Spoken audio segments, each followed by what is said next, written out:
Welcome, gentle listener. I am Baldermort, your faithful servant, and I wish to introduce you to the forces, factions, and faces of the Warhammer 40k setting. The grim darkness of the far future, where there is no time for peace, there is only time for war.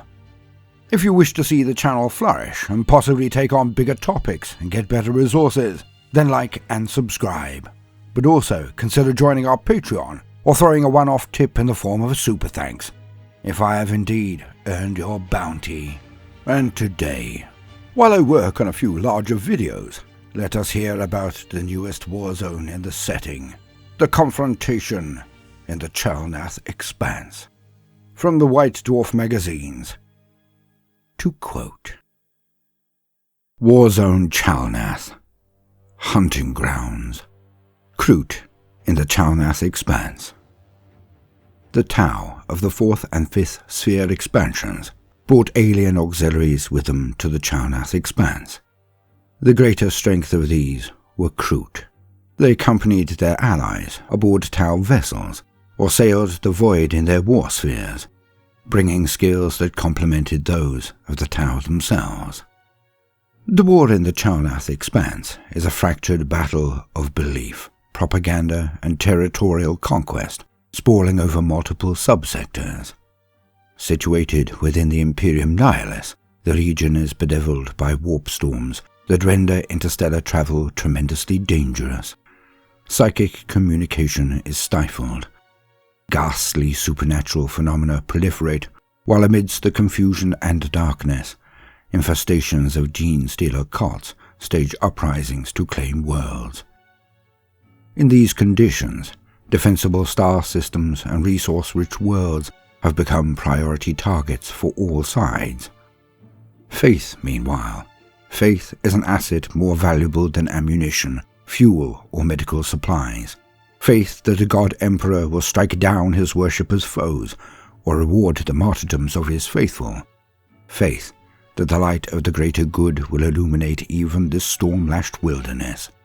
Faith that the Star Children will hear the cries of their devoted if only the Imperial oppressors can be overthrown. Shaping the conflict. Religious war is not a concept with much purchase on the Kroot mindset. Their own faith is simple and fundamental to their culture and indeed their biology. It is not something compatible with proselytizing or defending. Still, most Kroot serving the Tau Empire are convinced of the merit of the greater good. No small number even embrace it as a spiritual doctrine, despite the best efforts of the Tau to teach them otherwise. Even so, the Kroot practice a pragmatic, more than a zealous, adherence to the Tolvar. Most Kroot auxiliaries in the Chalnath Expanse are content to leave the more spiritual elements of the conflict to their Tau allies. They concentrate on using their talents in fieldcraft, guerrilla warfare, hunting, and pathfinding. All valuable skills in a war where resupply is scant, communications are unreliable, and help is often far away. Many Tau commanders employ their Kroot auxiliaries as scouts and raiders, especially where conventional pathfinder or stealth teams are in short supply. Hunting packs have been sent into contested regions of wilderness or urban ruins, charged with waging guerrilla wars with minimal expectation of support. Some are relied upon for forward intelligence, especially when led by accomplished trail shapers. This practice has been so successful that some Tau commanders have expanded it to an interplanetary scale. Lone Kroot warspheres pushed out into the void, making their cautious way towards worlds not yet reached by the Tau fleets. There, the Kroot scout fresh prospects for colonization and resource exploitation, or launch strikes to dissuade gathering enemy forces from ambitions of invading Tau space. Other Kroot have found great success in the Chalnath Expanse as hunters of hidden foes.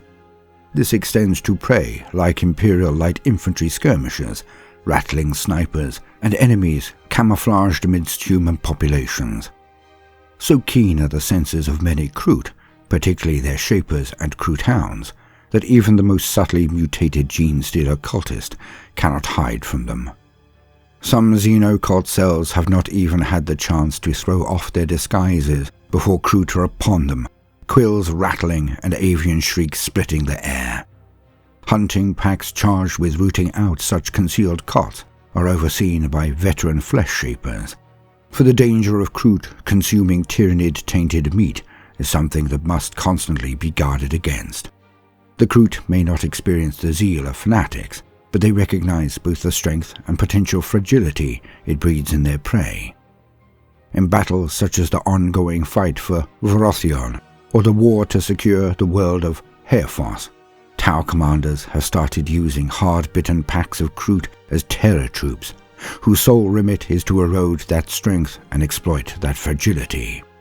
Moving into position through guile and fieldcraft, the Kroot launch ferocious strikes against faith leaders or sites of special religious significance. Such actions have not always succeeded. Some targets are heavily defended, while the Tau have been surprised to discover that the death of a human holy leader can as often fire the zeal of their followers as break it. Where this tactic has worked, it has done so spectacularly. On Astorgius, a raid by warshaper Torgar's hunting pack saw Cardinal Ungwen and his entire retinue butchered, breaking the morale of the defenders of the Cathedrum Praximal. On Ganymede, preemptive strikes by Kroot against Imperial shrines spread terror amongst the poorly defended Imperial citizenry. When the water-caste diplomats arrived, they had only to promise a cessation of this violence to cow the world's sparse population into submission. The Quill Eaters. What happened to the Fourth Sphere expansion fleets during the creation of the Startide Nexus remains heavily classified. Its traumatic effects are evident in the violent excess of surviving Fourth Sphere Tau towards both human foes and their own alien auxiliaries. Whether hurling Kroot, Vespid, and Galvasa into battles sure to see them killed, or actively attacking them on thin pretext of putting down insane warriors or restoring harmony, Fourth Sphere Tau slew thousands of their allies in the early phases of the Chalnath campaign. No matter that those responsible have mostly been subjected to Malklar or returned to the Empire for re-education, the damage has been done. Some Kroot subjected to attempted purges fought their way clear. Others fled when it became apparent the Tau had, inexplicably, turned on them. Such kin bands will never fight for the Tau Empire again. Their shapers have declared the Tau Teket Pok, which loosely translates as Quill Eaters. This is a Kroot term freighted with disgust at those who have eaten prescribed meats and thus have fed their own severed quills as part of their exile from society. Its use here is ironic, as it is the Kroot themselves being forced into exile by the madness of the wider Tau military. These spurned Kroot now feel fear and anger towards the Tau, regardless of which sphere or expansion they belong to. Some flee deeper into the Chalnath Expanse, daring inimical conditions and isolation to escape their persecutors. Others have negotiated new contracts with Imperial forces, daubing their quills with war paint in patterns signifying vengeance, and sharing Tau strategic secrets with their new paymasters.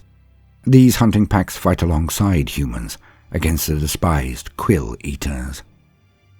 Orak's Long Hunt Packs. Tau contingents have invaded the Imperial-held Enua system under the leadership of Chassol Viola Vralien, also known as Commander Veilstrike. Veilstrike, one of Shadowsun's most trusted lieutenants, is so named for the cunning and misdirection with which he fights his wars. He has earned his moniker anew since commencing the Enua campaign, employing all his strategic nous to combat Imperial forces who, though lacking the maneuverability of the Tau, heavily outnumber Veilstrike's cadres. The moon of Sergar's Eye orbits the agri-world of Hollow in this system. Here Veilstrike's cunning has found expression in his deployment of the hunting packs of Retek Kindred. Commanded by the master trail shaper, Orak Yoko, these Kroot have taken to the mangrove swamps and marshes that cover much of the moon's surface. Their targets are the Imperial fortifications forming a loose ring around the moon's astropathic relay. Each fortress is a little island of strength, sitting on artificial foundations that raise it above the forest swamps and connected to its neighbors and the relay by raised and armored roadways. Conventional assault by Tau cadres could prove costly on Sergar's eye. Instead, Orak's long hunt packs have been given broad operational leeway to conduct guerrilla operations against the humans. They have disrupted vital supply convoys speeding out of the relay station to keep the fortifications armed and their defenders fed. They have sent back strategic intelligence to their Tau allies by way of swift Pitra that cannot be intercepted or traced as an electronic communication might. The long hunt packs have baited Imperial forces off their highways and from behind their fortress walls before vanishing amidst the steaming mangroves. They have looted the equipment of those that they have slain and devoured their meat for sustenance. It has troubled the Kroot little to be largely cut off from their Tau allies and resupplied only rarely. Their fieldcraft, hardiness and talent for improvisation has seen them thrive. Othrak and his kin have waged such a successful campaign that the small Tau force deployed to the moon has had to fight only rarely and always against terrified and half-starved Imperial forces. With the roads no longer safe, the humans have been forced to resupply their fortifications via Valkyrie gunships, a perilous prospect when aircast pilots haunt the skies. Though the conflict remains ongoing, unless matters change drastically, the Imperial garrisons will soon be rendered ineffectual. That is when the Tau and Kroot will strike as one, first punching through the crumbling ring of human defenses, and then eliminating the astropathic relay. Then, Otrak's Kroot will truly feast. Kraet's Preyfinders. On the Imperial Hive world of Atorias, known to the Tau as Keshval, Commander Shadow Sun leads an eradication campaign against dug-in Imperial fanatics. The world's formerly magnificent Gothic cathedral cities and sprawling Veneraplexes have become a shattered urban wasteland amidst which zealous human forces continue to wage their war of attrition. Worse still, Atorias has been revealed to harbour scattered cells of tyrannid corrupted cultists, whose discovery has caused horror amongst the scientists of the Earth caste. Shadow Sun, painfully aware that she has 3 burgeoning septs to secure, desires a swift end, both to what she views as the humans' insane resistance and to the Genestealer threat lurking beneath their feet. In the name of securing final victory, she has called up cadres from the heavily urbanized sept world of Cercia. The warriors of this sept specialize in battling through dense cityscapes, led by Shasal Sasir Ushiva, the infamous commander Stoneheart. The Cercians have begun a campaign of sweeps and extermination that is brutal by Tau standards. One of the most embattled regions of this campaign is the urban sprawl of Bellinok, where fighting has raged since the earliest days of the Tau invasion. Kraet's Kroot Preyfinders have served as a Cercian's secret weapon against hidden Genestealer cults.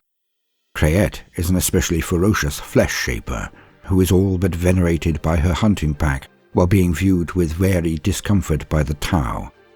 However, this unease has not stopped local Tau commanders from unleashing Kraet's Preyfinders on repeated hunt-and-slay missions. Rather than being sent into battle alongside the main Cercian hunting cadres, the Preyfinders are held back for counter-infiltration operations when serious pockets of guerrilla resistance are encountered. At such times, the Tau make a show of pulling back, a form of Kaon lure, to install false confidence in the foe. The Preyfinders are then borne to the edge of the operational area in a flight of dedicated Orka dropships. Kraet's Kroot vanish into the ruined sewer networks and catacomb tunnels that sprawl beneath Bellinok, aided by carefully curated strands that have rendered their predatory senses especially sharp. The Kroot stalk their prey. They remain concealed as they assess the enemy's movements, their rat runs, hideout strength and tactics. Should Genestealer cultists still be hiding amidst unwitting human dupes, The Kroot can sense who is who and plan accordingly. Some especially canny foes may realize that they are being hunted during this period of observation. In such cases, the Kroot simply use that awareness to build more fear and confusion, ensuring the prey are jumping at shadows before they attack. When the Preyfinders strike, it is done with decisive ferocity. They may call in support from Sessaian Pathfinder teams or battlesuits waiting in airborne reserve. They may guide Seeker missile strikes down upon the foes using Tau technologies. Yet the killing blow always comes from the blades of Kroot themselves. They stage what they call an uprooting, encircling the enemy and destroying all traces of them, ensuring not one victim escapes to reignite the fires of their beliefs. The charnel aftermath of such operations may go some way to explaining why the Tau were so discomforted by their undeniably effective allies. Shakat's Blades. As the Tau on Petrocorum push north towards the capital of First Claim, Commander Firesoul has started to probe the city's outermost defenses. The Tau have thus learned of the rapidly escalating war of faith taking place there between Imperial battle sisters and a massive uprising of Genestealer cultists. Though some voices within Firesoul's command cadre have argued for allowing their foes to destroy one another, this council has been overruled by the Ethereals. The momentum of the Tau advance must be maintained. Neither humans nor Tyranid cultists can be allowed to achieve a decisive victory in First Claim and, in so doing, secure their position against the Tau. All efforts must be made to weaken both warring foes, ready for a series of decisive strikes by Firesoul's cadres. Shakat's Blades are one of a number of Kroot hunting packs sent ahead to sap enemy strength and morale. Their main prey are the foe's faith leaders. Even as Pathfinders and stealth teams methodically knock out the humans' extensive air defense grid, so Shakat and other war shapers like him hunt down preachers, rabble-rousers, and xeno-cult demagogues. The Blade's most successful strike to date was against a convoy of armoured transports bearing Canoness Ophelia of the Order of the Sacred Rose, racing to reinforce a faltering Imperial patrol group ambushed by Genestealer cultists. The Canoness and her small bodyguard were themselves caught in a trap laid by Shakat's Kroot, with the lead rhino of their column pitched headlong into a stake-lined pit, and retreat blocked by the triggered demolition of a ruined clock tower. Ophelia and her Celestians disembarked to break out on foot. This was when the Kroot struck. Rampager packs descended from the rooftops as Shakat led the bulk of his forces in a charge from the buildings on either side of the street. Despite being caught by surprise, the Battle Sisters gave a ferociously good account of themselves and bloodied the hunting pack severely. Still, Shakat now carries Ophelia's polished skull at his belt as he and his surviving warriors stalk their next zealous prey.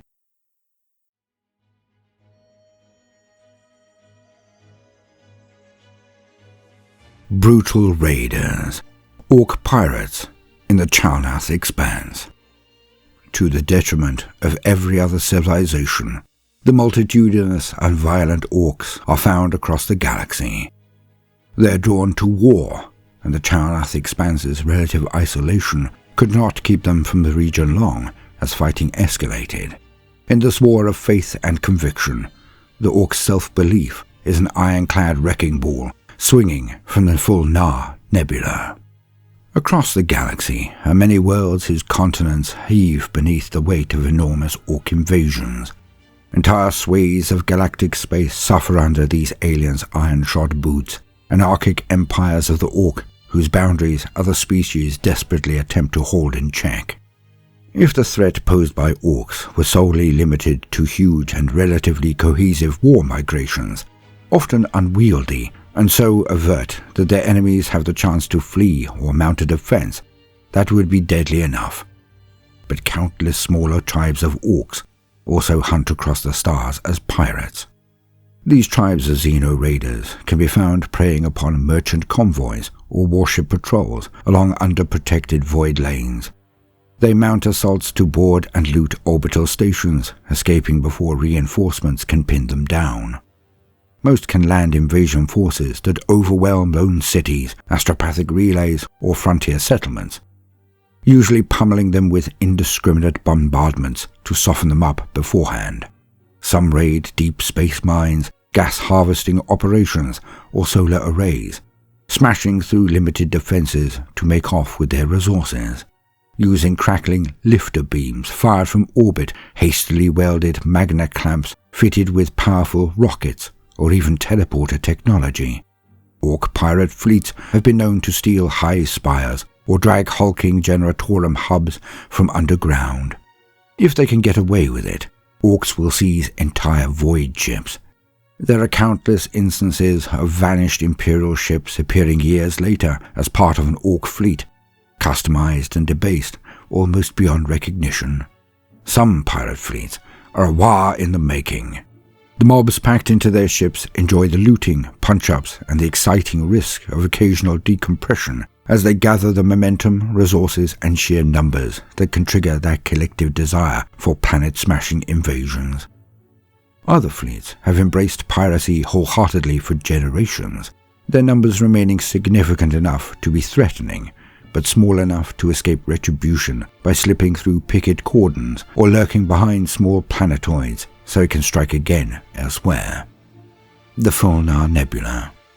Lone fleets of Ork pirates have been encountered by humanity all across the galaxy, from densely populated subsectors to the depths of wilderness space. There are, however, areas known to be especially terrorized by them. The huge warp rift, known as the Maelstrom, the fringes of warpstorm Ogvair in the galactic core, and the Cyclops cluster in the Gothic sector are all bedeviled by Ork fleets. In the Chalnath Expanse, the Fulna Nebula have long been terrorized by competing fleets of Ork pirates, savage in their independence and rivalry. This region churns with multiple clouds of stellar materials, exotic gas matter, gravitic anomalies, and rad-saturated reefs. It is speculated that planetary systems exist within the nebula's bounds, but if humanity ever explored them, that knowledge has vanished. Orks have struck from their haunts to attack the systems of the Chalnath Expanse for as long as surviving records show. Illuminated manuscripts of some of the Expanse's worlds depict the Fulna Nebula as a nightmarish boundary region, a darkened nest of otherness from which only pain and suffering emerge, and the light of faith and hope is barred entirely. Since the Great Rift tore open and plunged half the Imperium into darkness and ignorance, the Chalnath Expanse teeters on the brink of becoming as much of a lost region as the Fulna Nebula. The light of the Astronomicon does not shine there. Warp storms curtail inter-system travel and communication. Stars that once lit its planet's night skies have been engulfed. For all the populace of many worlds know, the Imperium has ceased to exist. The faith of some planets in the Chalnath Expanse faltered as rebellions, Xenos invasions, and uprisings tore the region apart. That of others, meanwhile, has flared with renewal, as tolerance and sacrifice became the watchwords of survival. Amidst the insidious infestations of Genestealer Cults and the aggressive colonization of the Tau Empire's fifth sphere of expansion, the Orks are an ever-increasing threat. The emergence of the Great Rift, known to some Orks as Gork's Grin, has caused increased upheaval in the already anarchic bounds of the Fulna Nebula. Random graphitic phenomena, spatial phantasms, and demonic flares have triggered more Orkoid pirate fleets to emerge on the warpath. Reports from long-range augurs and testimony from ragged convoy survivors have described huge numbers of insane weapons and technology throbbing with hazardous energies, not only on the Orks' ships, but also amongst their brutal boarding parties, all of which suggests large numbers of the Orks' instinctive engineer caste, known by their kind as mechs, mechanics, spanners, and more disparaging terms, are present throughout them. The Effigy World. What was left of the Black Dag's loot fleet emerged from the warp near the world of Triurtium. The loot fleet had set out numbering more than a dozen attack ships, but they had suffered throughout their tumultuous journey. Only the Grimfist remained, the ramship of the loot fleet's boss, Grimscar Gutsgrab, Aboard the compact vessel were Gutsgrab's warband, the Butchers, as well as the Git-Stompers of Lermok Facegouger and Boss Bogfang's Edbangers. Gutsgrab ordered his crew to head in system when his grots, squinting at spotting screens, had detected the telltale emissions of an inhabited world. Gutsgrab hoped that indicated interplanetary traffic to ram and board, and a Hume settlement he and his boys could rampage through. Trietium was a colony of Quartal Sept, claimed after human capitulation. Assaults across the Sept meant only autonomous orbital batteries had so far been deployed to defend the acquisition. The Grimfist's unsubtle and direct approach was marked as it neared the planet. Still, despite being crippled by direct hits from drone-controlled weapons platforms, the crewed ship retained its integrity as it entered Trietium's gravity well. Gutsgrab's mechs feverishly attempted to bring the ramship under control. They wired mega rockets into makeshift boosters and patched experimental gizmos into the vessel's unreliable shield systems. Unable to maneuver, the Grimfist hit Trietium's atmosphere. The vessel's almost solid prow vaporized. Huge amounts of the ship's momentum bled away in a massive shockwave, and weird energies from the experimental devices twisted local gravity. When the ramship finally smashed into the planet's surface, it had decelerated enough that its hardy construction, optimized for surviving head-on collisions with enemy ships, kept it mostly intact. What was left of its crumbling core hit a mud plain on the western continent, throwing up a crater of superheated filth. Hundreds of Orks had been atomized, but many of the 3 warbands survived. Their mechs cut their way out of the still-burning wreck and began cannibalizing the downed ship to repair the warband's transports, bikes, and buggies. The warbands raided coastal chem refineries and water treatment shrines. With every raid, more scrap was brought back to the Grimfist. With one end firmly embedded in the mud, the rest of its carcass rose like a looming cathedral. The mechs added weapon turrets, swaying gantries, and glyphs and totems. Copper cages containing howling weird boys were hoisted near the wreck's burnt-out engines, and piston-driven armatures were grafted to its base. Sparking force-field generators, fume-belching exhausts, and colossal speakers broadcasting deafening goth rock all combined to assault the senses of anyone nearby. Trietium's human militias abandoned early attempts at attacking the growing fortress directly. Their forces became raiders, reduced to striking at the Orks' increasingly fortified outer camps. The Grimfist's wreck had become a gigantic effigy, which cowed the militias, prompting the Orks into more ambitious attacks. Many mobs added representations of the Grimfist silhouette to their banners, or wore iron masks in its image. Tau Firecast reinforcements eventually arrived from Quartal, but when they moved in to eradicate the Grimfist effigy, it rumbled into activity. Specially placed explosives charges detonated, freeing it from its buried portion, and the gigantic pistons pushed it forward into a lurching motion. The Grimfist remnants had been transformed into a mega-gargant of monolithic size, and the Orks roared as they moved forward to fight the Tau alongside it. Thou Kostya. The Skullcrumper's pirate fleet broke from the warp in the Barrelier system to the galactic northwest of the Star-Tide Nexus.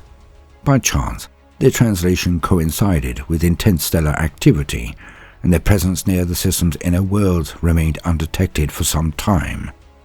The system's 4th planet was the Hive world of Veratheon. When the Tau of Fesan's Sept had first contacted Veratheon's leaders, the government's fierce loyalty to Terra was unwavering, and attempts to coax the planet into the Tau Empire was savagely rejected. Veratheon's wealth persuaded the ethereals of Fesan to switch to more direct means of acquisition, and they launched an assault supported by Violan cadres. Veratheon had been isolated from the rest of the Imperium for so long, the doomsaying creeds had begun claiming the Emperor's realm had fallen. Others clamored the catastrophe had blinded Terra's officials, and that now was the opportunity to secede. These drained precious resources from the defense against the Tau invaders, as Veratheon's governor sought to stamp out their heretical fear-mongering. This oppression had triggered uprisings of Genestealer Cults that also waged shadow wars of assassination, sabotage, and poisoning, and the sanctified quadrosect cult had conquered the planet's capital Hive, Vemeris, forcing the governor to relocate to Vostra Hive. The Orks of the Skull Crumpers showed surprising patience as they lurked near the turbulent star's corona. The fleet's cunning mechs constructed a high-powered listening and data interception device, dubbed the custom Mega Snooper by its creative genius, Big Mech Narbrag. Freelooters and bloodaxes with an ear for Imperial Gothic used it to learn of the battles raging on Veratheon's surface and in near orbit as the tower attempted to establish a blockade. It was a situation the Skull Crumper's biggest and sneakiest boss, War Captain Grog de Baden, was eager to exploit as soon as he learned of it. The Death Skull's warlord launched several of his warbands on raids to those sites his mechs reported had been severely weakened by fighting, expecting to scoop up the best loot with minimal resistance.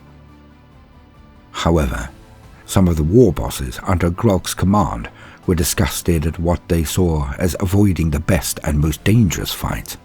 Beast Boss Skullsticker and Ramfang the Speedster led their boys in head-on invasions at Zemeris and the collapsed remnants of the once fabled Great Garden of Syphax.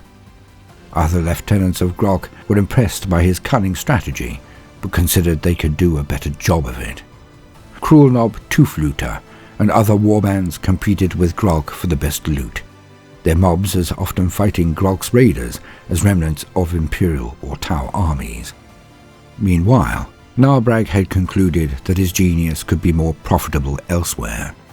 The Bloodaxe Big Mech took the secrets of the custom Mega Snooper, as well as assorted mobs he had gathered, viewed by other Orks as the fleet's most untrustworthy, sneaky and mercenary kind, and made for Vostra Hive. There the enterprising Big Mech used his device to contact the governor of Veratheon, selling his expertise and the services of his warband at exorbitant prices to fight against the Tau, Xeno hybrids, and even Narbrag's former shipmates. It was a mark of the governor's increasing desperation that they agreed. The Chalnath Hinterland. The Satyag Frontier is a group of systems in the galactic southwest of the Chalnath Expanse, beyond the boundaries claimed by the Tau. Even before the emergence of the Great Rift, the systems of the Satyag Frontier were challenges to reach and effectively isolated from the rest of the Chalnath Expanse for decades at a time. This served to ingrain a rugged and survivalist spirit in its imperial populations, as well as a fierce devotion to the varied forms of the imperial cult.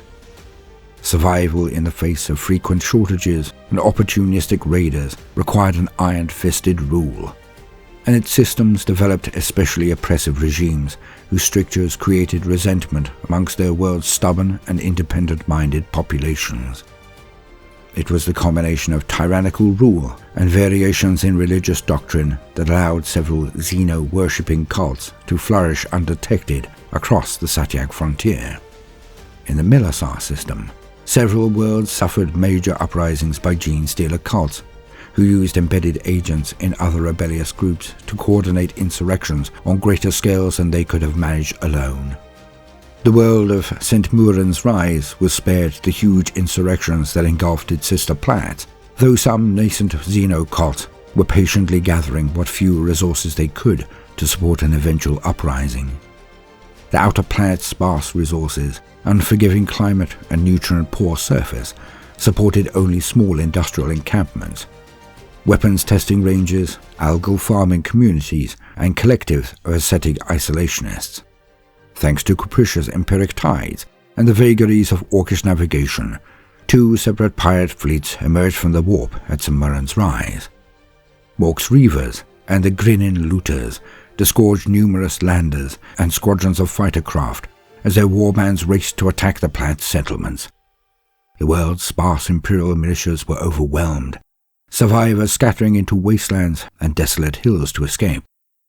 Frontier mining operations and partially operational shield generators did not last long in the face of the Orks' aggression. However, The world's scant resources soon took their toll on the Orks. Desperate to achieve supremacy, the orbiting pirate fleets attacked each other. Most of the surviving ships were too damaged to even attempt the dangerous warp translation dared by Orks. With no visible opposition, the warbands on the surface fell to fighting each other for what loot they could find.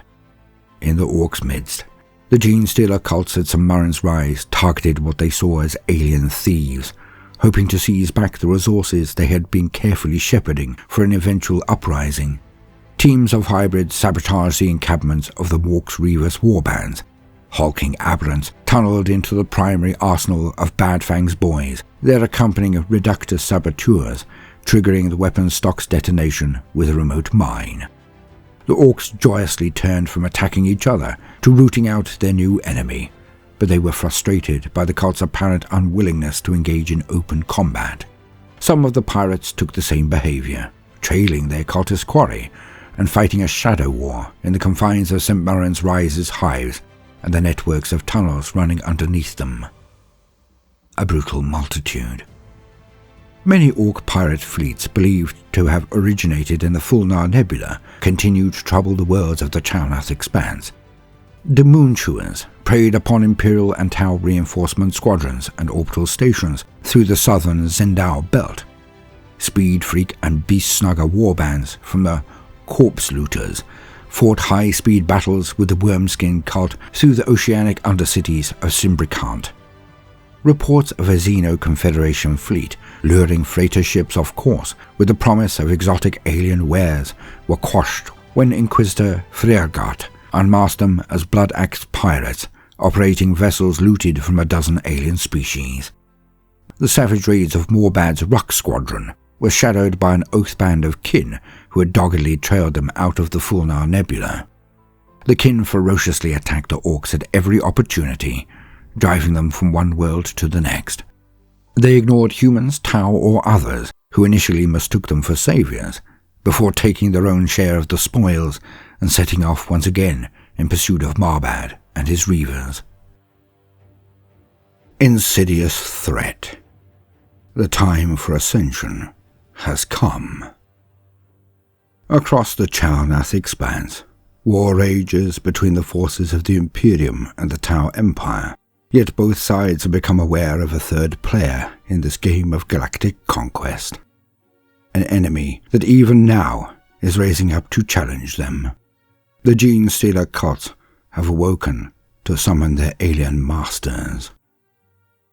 Of the looming threats within the war-torn Chalnath Expanse, few are as dangerous to humanity's existence as the insidious Genestealer Cults. Imperial worlds are exceptionally vulnerable to uprising and rebellion in this divided and isolated region of the galaxy. Even before the opening of the Great Rift, human territories in the Chalnath Expanse had suffered dramatically from xeno-cult activity. The partial collapse of the Astronomicon and the emergence into being of the Imperium Nihilus has sown further conflict, discontent, and tragedy. The eternally patient Genestealer Cults are well positioned to profit. Whilst no two Genestealer Cults share the same creed or mythology, all strive to attain a singular goal, summoning the Star Children from the void. To this end, the cult's agents bury themselves in the very fabric of Imperial society. Whilst the cult's hybrid followers are capable of infiltrating all strata of the society in which they embed themselves, they often find the easiest purchase amidst the underclasses, amongst indentured workers or the oppressed citizens of teeming hive worlds.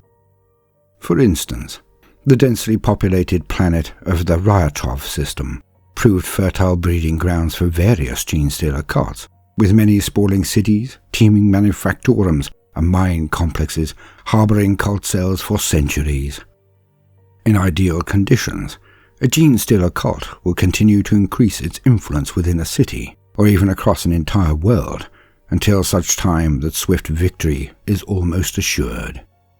Its agents may undertake preparatory acts of sabotage, assassination, and larceny, yet the cult will only erupt into open revolt when impelled to do so by its patriarch.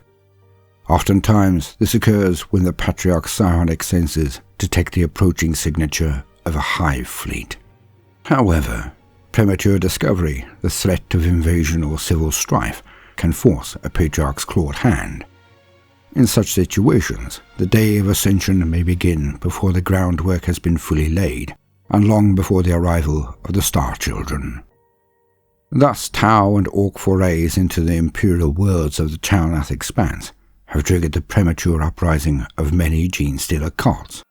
They rise from the shadows to take and defend planets they consider their own, knowing that they will be forced to fight not only the Imperial oppressors, but also rival Xenos who wish to seize their planet, and in doing so, deny the cult's followers their destiny.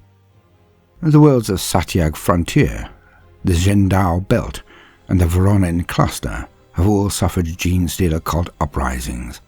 Some have been swiftly quelled, while others have erupted into bitter fighting between zealous Xeno-cultists and loyal Imperial citizens. Other fledgling cults continue to incubate, gathering resources, stockpiling weapons, and seeding ever more hybrid agents into the human populace with successive brood cycles. While humanity has borne the brunt of Genestealer cult aggression, the advancing armies of the Tau Fifth Sphere have not been entirely spared. Though Tau make poor hosts for the Genestealer curse due to their rigidly structured and disciplined societies and lack of psychic ability, their offensives have brought them into direct conflict with cult-aligned forces. Several Tau invasions have become bogged down, caught between cult guerrillas and the armed forces of the Imperium.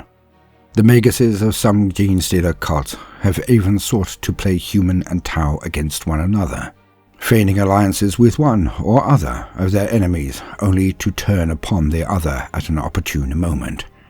Such treachery has seen some Tau commanders advocate for the elimination of all humans, even the Gevasa, the Tau term for the human auxiliaries that fight at their side.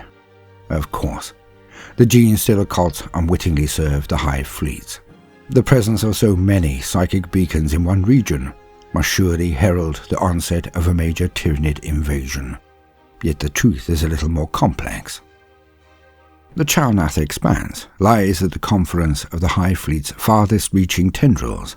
Thus, the patriarchs of the region's Genestealer cult trace their genetic lineages to a trio of Hive fleets, Kronos, Leviathan, and Typhon. Elements of all three fleets have turned their attentions to the region's worlds and are drawn to the psychic waves projected by the cult's brood minds. Vanguard elements of Hive Fleet Typhon have already descended upon the Vedic system. They have devoured the feral world Yanapad and made landfall upon the agricultural center of Hercuniat, whose cults welcome their star gods with open arms, unaware that by doing so they seal their own doom. Such incidents are surely only the beginning, for the shadow in the warp draws nigh. Hive Fleet Typhon. Of all the Tyranid Hive fleets to have entered the galactic plane, there are few stranger than Hive Fleet Typhon. Its organisms display opportunistic predatory behavior, emerging to feed upon those worlds already weakened by war, famine, disease, and other disasters. Hive Fleet Typhon also appears to produce large numbers of Genestealers prior to assault, in the knowledge that fleeing foes will spread the curse to worlds in the path of its inexorable advance. Hive Fleet Typhon displays one significant behavior as yet unseen in other Hive fleets. Both Imperial forces and kin explorers within the Chalnath Expanse report witnessing Typhon cannibalizing the bioforms of other Hive fleets. Indeed, tendrils of Typhon almost appear to coil around those of others, sweeping down after planetary invasions to consume both the biomass of the destroyed world and the sister Hive fleet's bioforms alike, all while expending as little of their own biomass as possible.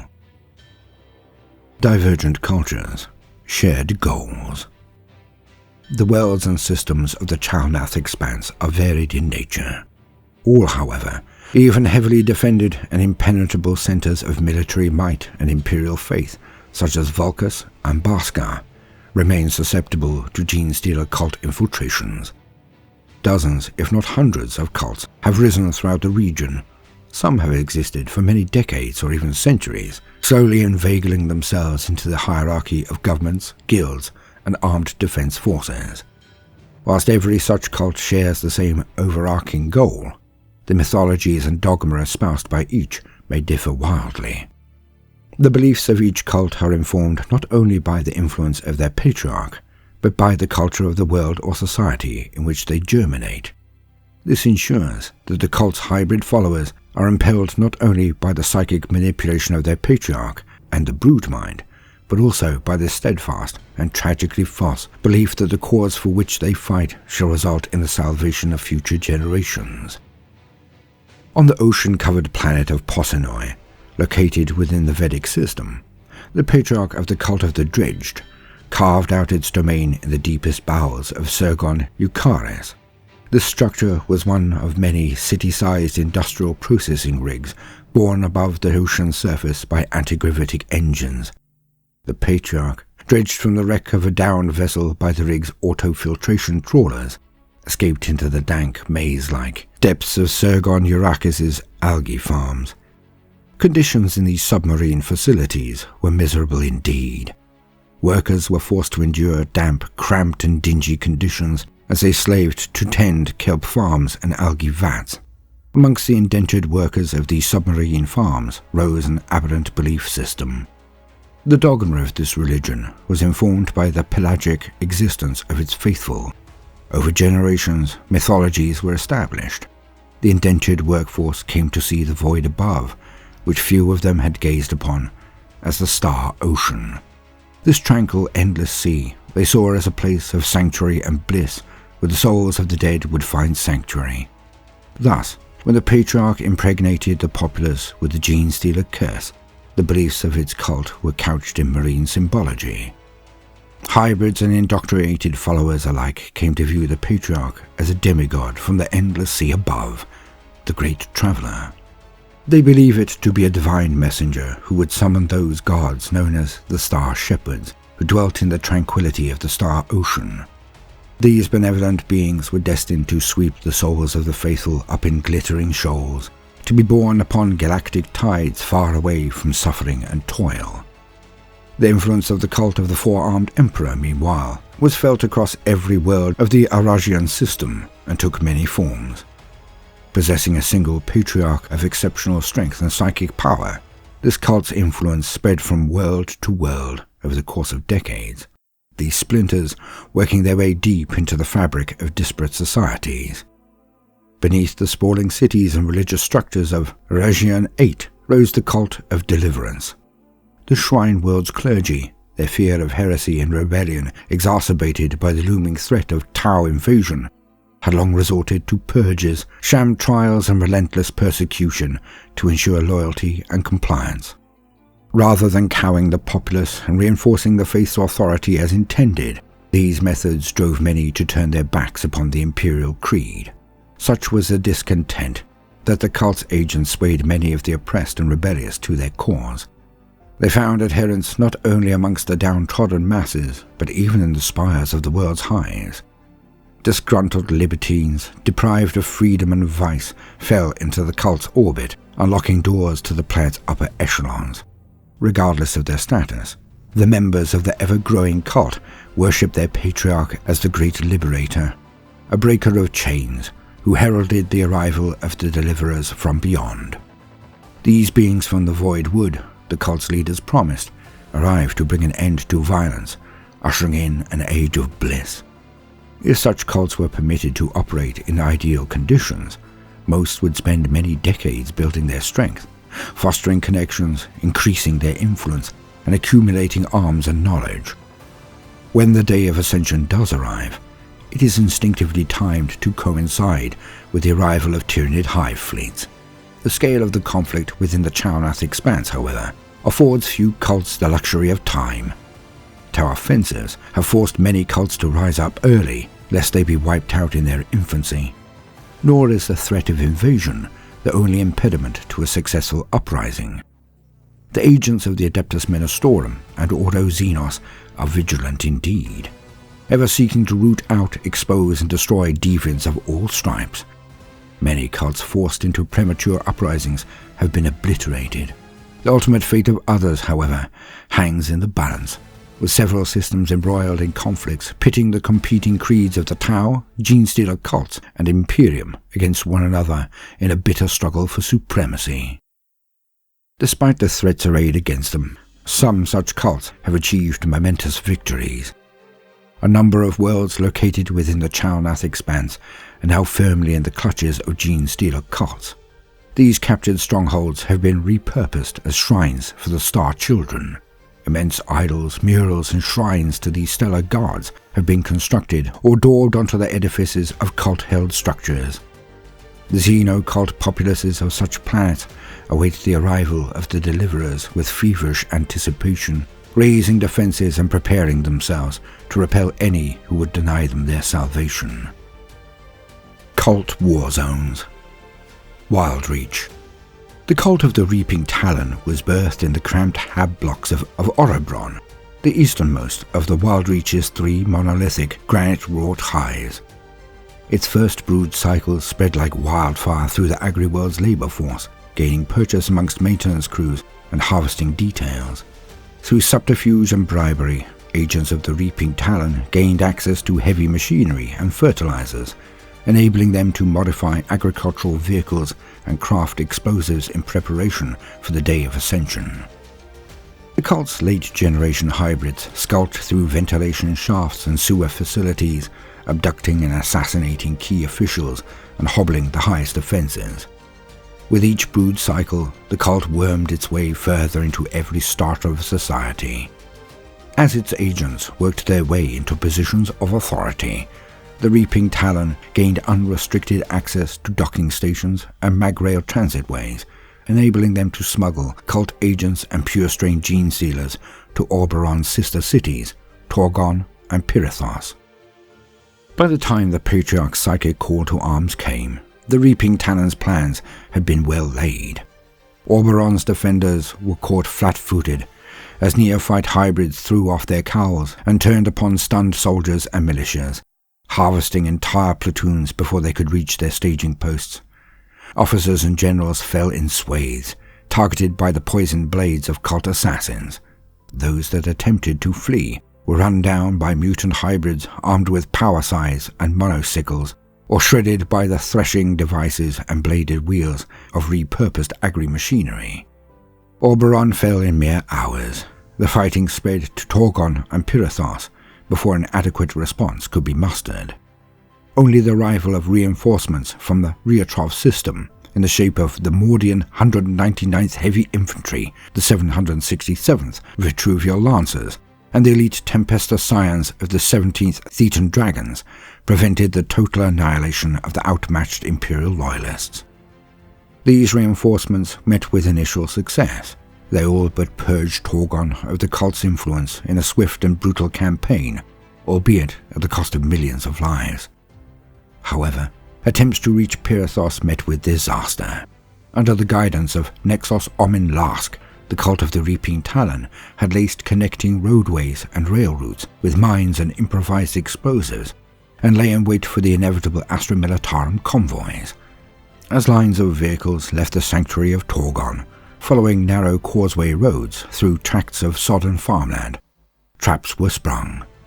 Repurposed crop dusters, threshing machinery, and grav haulers, bristling with makeshift weapons, emerged from tracts of forest to obliterate the front and rear vehicles in each column.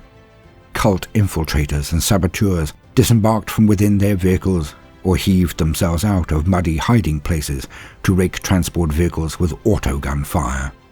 Bands of hulking aberrants rose dripping from beneath the surfaces of mulching vats and irrigation trenches to butcher the vulnerable soldiers emerging from within. As the surviving Astra Militarum limped back to Torgon, their commanders were met with a further setback. The 17th Thetan Dragons, alongside their attached complement of Valkyrie gunships, had been withdrawn to be redeployed to a war zone considered more crucial to the Imperial war effort. Now in the ascendancy once more, the Reaping Talon pressed its advantage with gusto, turning captured weapons and war machines against the Astra Militarum soldiers. The cult's leaders, emboldened by the Patriarch's psychic presence, urged their ever-expanding forces forward with rapturous zeal. The Jails of Gorbrim. Amongst the most feared and supposedly inescapable of penal worlds, Gorbrim is the third planet of the Milasar system. With a reputation for unflinching loyalty to the Imperium and a strong Adeptus Minosaurun presence, Gorbrim had remained resolute in the face of a Tau assault on the system's worlds. Its prison complexes were formidable citadels, isolated from one another by irradiated deserts and choking ash wastes. Each possessed hundreds of labyrinthine wings of varying security levels. Their electro-shielded cells, servitor gun turrets, and various other lethal countermeasures had been intended to prevent escape or prison break. Their formidable defences fell under the auspices of the Gorbrim Provost, an elite force who served not only as prison guards, but as the planet's primary defence force. The rigid discipline of Tamagon's guards, the segregation of its inmates, and through contraband checks at the planet's spaceports were considered to be proof against any kind of incursion. This proved to be wishful thinking. No more than a few cycles prior to the Tau assault on the Milasar system began in earnest, alarms rang out in 7 of the Gorbrim's penitentiaries. At first, these disturbances were reported as prison riots. It soon became clear, however, that something else was afoot. Beneath the noses of the Gorbrim Provost enforcers, a sprawling web of interrelated Genestealer cults, referring to themselves as the Unshackled, had carefully orchestrated their rise, infecting not only the inmate populations, but also the Gorbrim Provost. Those Provost enforcers, brought in from the planet's garrison to quell the violence, found cells unsealed and electro-shields disabled. Multi-limbed monstrosities lurched out of the darkness to tear enforcer squads to shreds. Those that fled were met by the guns and blades of turncoat soldiers, noticing only as they died in their droves the inhuman appearance of their supposed allies. The massacre saw the Unshackled break free from several penitentiaries, ransacking Gorbrim Provence stockpiles and arming themselves with the carapace armor, power maws, electro-goads, and riot guns favoured by the prison enforcers. The escaped inmates then turned their attention to Imperial administrative facilities, communications arrays, and orbital star docks. The majority of the remaining Gorbrim Provost enforcers rallied around the formidable presence of Archconfessor Zadok, a bellicose preacher whose retinue of wild-eyed fanatics was renowned for its brutality. All citizens were required to take up arms. Some surviving inmates were pressed into penal formations to serve as cannon fodder. Others swore allegiance to darker powers. Rogue psychers destined for the black ships broke free from the high-security complexes located in the midst of Gorbrim's searing equatorial deserts. They rallied bands of raving chaos cultists to malefic banners and launched their own campaign of violence against the Unshackled and Zadok zealots alike. So began a pitiless three-pronged conflict rooted in faith and intolerance. Prison bastions burned and running battles raged across ash wastes and rad-blasted dunes. The War for Saints Halt. The Storgius system was one of several in the Veratheon cluster to have been assailed by the Tau Empire's Fifth Sphere expansion fleets. Its most populous planet, the Hive world of Saints Halt, found itself subject to a Tau blockade. The arrival of the Xenos fleet also had the effect of triggering a series of Genestealer Cult uprisings. Most of the world's hives, including its capital, Boros Prime, were heavily infested with hybrid agents of the Hive worm, as the cultists referred to themselves. The Hive worm's brood had initially found sanctuary amidst the District 84 sanitization cores. As the cult's influence grew, a cult of accidents rippled through the Hive. Sluice gates blew open, drowning entire enforcer teams in rivers of toxic effluent. Junk haulers overturned, crushing shift leaders beneath their bulk, and several Imperial administrators were suffocated by fumes emitted by faulty machinery. And the cult's agents ascended to take these positions. The Hive world's influence soon became so widespread and entrenched that its magus, Clyra Fortask, even managed to insert herself into the governor's inner circle. After her predecessor was conveniently killed in a tragic and inexplicable building collapse, she was elevated to an advisory position that granted her a level of clearance and authority she could readily exploit. Abusing her new position for the cult's benefit, she was able to grant her agents access to restricted areas of the Hive. By the time of the arrival of a Tau fleet in orbit forced the cult's hand and ushered in the Day of Ascension, the majority of the groundwork had been laid for their rise. The rebellion was initially overwhelmingly successful. Multi-limbed abominations surged out of the Underhive in teeming hordes, throwing themselves upon the local planetary defense force, whose attention had already been turned towards the orbiting Tau. Hive's Delina and Torsev were completely overrun within days. The defenders of Boros Prime were hard-pressed to defend against the Tau invaders and the Genestealer Cults in their midst. A wave of assassinations further crippled the Imperial command structure. Major Norith of the Borosian Guard was found dead in his command bunker, with a bullet hole in his heart. Lay clergy discovered the headless corpse of Frater Iake hanging from the gantry-way, the profane iconography of the Hive worm daubed on the priest's robes in his own spilt blood. These slayings, and many more besides, were attributed by the cult to the most heroic of their freedom fighters. Known as the Pale Reaver, this shadowy figure plagued the Hive's imperial defenders and became a figurehead for the cult's masses, bolstering their morale just as that of their foe was depleted. Yet, as the Hive worm seemed primed to seize control of Boros Prime, an unexpected setback befell the cult. Imperial reinforcements, having intercepted a desperate astropathic cry for aid, broke through the Tau blockade, arriving on Saints Hold. An entire company of Death Watch Space Marines, under the commander of Watchmaster Agathon, launched an assault on Tau forces besieging Boros Prime. The Tau were pushed into the waiting claws of the Hive worm, resulting in terrible casualties on both sides. Death Watch kill teams entered the Hive in force, killing several key members of the cult, including Magus Fortask. Yet Watchmaster Agathon knew that these figures would soon be replaced by others, and dispatched Decimus kill teams deep into the infested Hive, hoping to root out and destroy its patriarch. By this time, Torsev, located near the southern pole, was completely overrun by the Hive worm's mutants. By the time the fighting drew to a close, the Hive had been reduced to a smouldering ruin by the scorched earth tactics of Imperial forces. Hive Delina, having been seized by the cult's Astra Militarum brood brothers, saw the Hive worm besieged in turn by Tau invaders. Subject to repeated infiltration and sabotage by stealth and Pathfinder teams, and bombarded by orbiting Tau vessels. Meanwhile, Adeptus Sororitas of the Order of the Blue Robe, having broken out of their bastion in Hive Gadrontis and put the Tau to flight, rallied the faithful and set their sights on purging Hive Leonis.